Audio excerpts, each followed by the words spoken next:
রাত তখন প্রায় 12:30। বাড়ির ছাদের উপর একা বসে আছে আয়ান, হাতে ফোন, স্ক্রিনে একটা নাম। নামটা সেই, যেটা আজও মুছতে পারে না। হাওয়াটা অদ্ভুত ঠান্ডা, ঠিক আয়ানের মনের মতোই, নিঃশব্দ, একাকী, ভাঙাচোরা। চোখ বন্ধ করলেই একটা প্রশ্ন মাথায় ঘুরতে থাকে, অবশেষে আমার দোষটা কি ছিল? সেই দিন বিদায় নেওয়ার সময় সে শুধু বলেছিল, আমি থাকলে তুমি আরো কষ্ট পাবে, তাই চলে যাচ্ছি।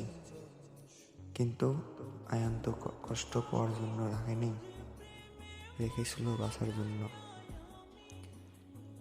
দিন কেটে গেল, ঋতু পাল্টে গেল, মানুষ বদলে গেল, কিন্তু আয়ানের রাতগুলো আর বদলালো না।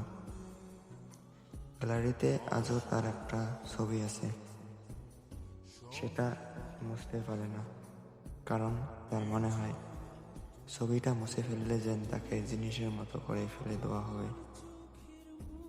প্রতিদিন নিজেকে একটা প্রশ্ন করে, আজও কি সে আমার কথা একবারের জন্য ভাবে? কিন্তু কোনো উত্তর আসে না।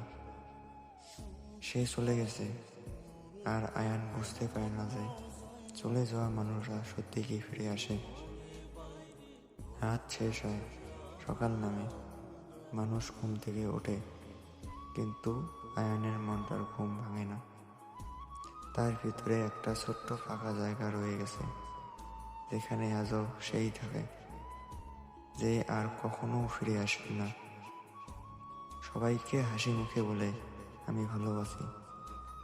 মানুষ ভাবে সে শক্ত, সাহসী, কিন্তু কেউ দেখে না তার বুকের ভিতর লুকানো সেই ছোট্ট ভাঙা মানুষটাকে, যে প্রতি রাতে শুধু একটাই কথাই চায়, শুধু একবার ফিরে এসো। কিন্তু সে আর ফিরে আসে না। ভিডিওটা ভালো লাগলে অবশ্যই শেয়ার করবেন।